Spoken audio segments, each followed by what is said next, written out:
What I'm about to say has become more or less a taboo to utter in our culture today due to the level of moral decadence we found ourselves. But it doesn't change it from being the truth. This is it.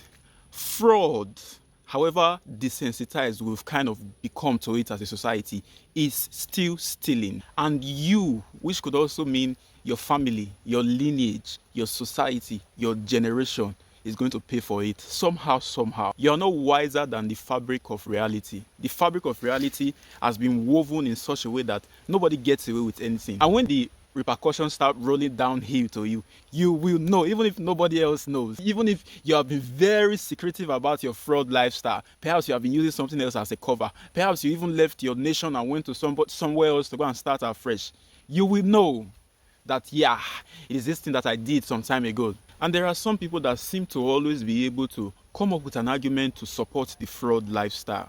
Perhaps because it affords you financial and economical benefits. And I would say to you, why do you get mad? Sometimes you even go as far as swearing when you get scammed.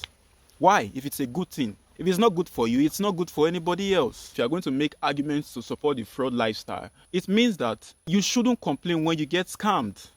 It comes off as hypocritical. In the case of scamming the white people, some would say, well, our forefathers were enslaved and we are taking revenge. And I would ask you, certainly there has been some time in your life that you have offended somebody, you have done something bad to somebody. Will it be okay for that person to come and do those things to your children, even now that you are alive?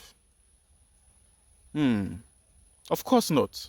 So how would you say stealing from the white people is justified because their forefathers enslaved our forefathers, not even you? And if you are going to live your life on the basis of an eye for an eye, a tooth for a tooth, then it's also okay for the sovereign power to pay you back for all the wrongs you have done, because none of us is perfect. So if you are saying, well, it's okay for us to punish the white people's children for what they did, then it's also okay for the sovereign power to break down all the evil that you have done back on you. Will you be able to survive it?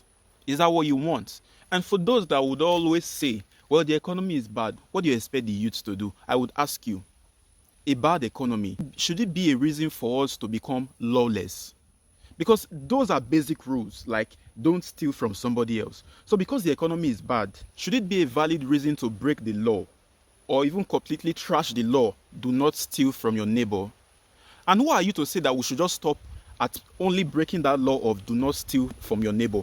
Why can't I take it further and say, well, because the economy is bad, I should be able to murder you? If murdering you is going to give me some kind of financial benefit, as the fraud lifestyle gives you financial benefit and economical benefit, why isn't it valid also? Because the economy is bad, I should be able to do that as well. And if you say a bad economy should be an excuse for watering down our morality, then where do we draw the line? Because the economy can get as bad as famine, no food at all. Does it mean you will be the kind of person that will be able to eat your children because there is no food?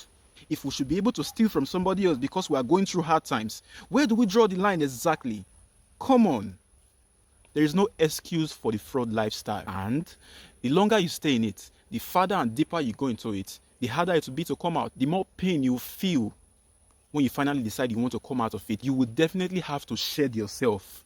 Everything you have achieved, you are going to have to lose everything and start over again from the scratch. And that's if it doesn't destroy you before then. Because when you are in this fraud lifestyle, you always have to do the next bad thing, then the next worst thing, then the next worst thing, just to maintain this lifestyle. The lines become blurry, and it's get to a point where you were getting your money from is going to become closed. And then, in a bid to maintain this lifestyle you have established, you become desperate. Then you'll be willing to put your hand in different things, and people will usually start with chickens. Before you know, they eventually go for human head. It only gets worse. Who am I to ask you to stop? Am I going to feed you? But this is just a reminder. Do with it what you will.